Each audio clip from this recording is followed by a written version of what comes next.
It was the first time that we went to Venezuela. It was 2010, and it was a pilgrimage. And at the time, I was living at home. I didn't have many bills, so I was working, so I could easily pay for that trip. But the next year, 2011 rolls around.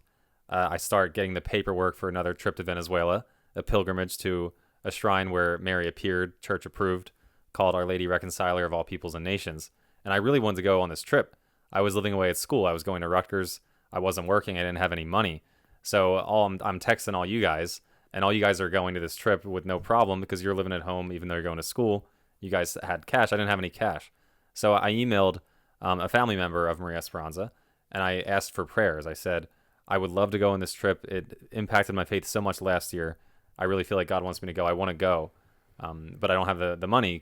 What do I do? I wasn't asking her for money, but what she wrote back to me kind of quickly and said, pray for divine providence.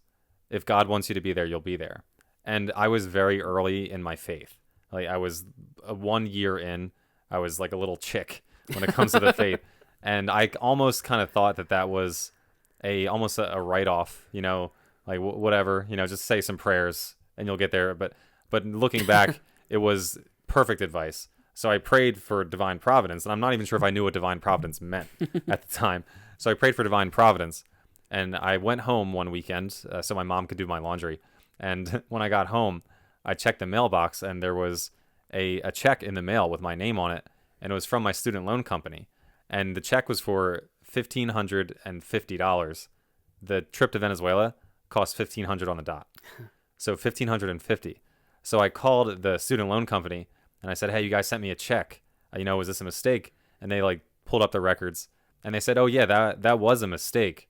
So you can either send it back now, no harm, no foul, or you can just keep it, and we'll add it onto your bill when you're done. It'll just go into all your other student loans. I said, all right, I'm going to keep it. Thanks. So I got the money, and then I used that extra $50 to get a burrito in Atlanta's airport. And it's funny because it wasn't exactly $50 burrito. Yeah. It wasn't exactly free money. I still had to pay it back later. Right. But God gave it to me when I needed it. Right. And then I went on that trip. And then again, I experienced more spiritual things that I would not have experienced otherwise. Right. So and it's funny because when you're paying back your student loans over that long period of time, that extra $1,500 doesn't really make an impact almost. Yeah. So I just find that amazing that he knows he can even if he needs to shuffle just money around for you to make it more available. Yeah. And that trip did really impacted me like crazy. Yeah. Like crazy. Mm-hmm. Yeah. Those trips were so powerful.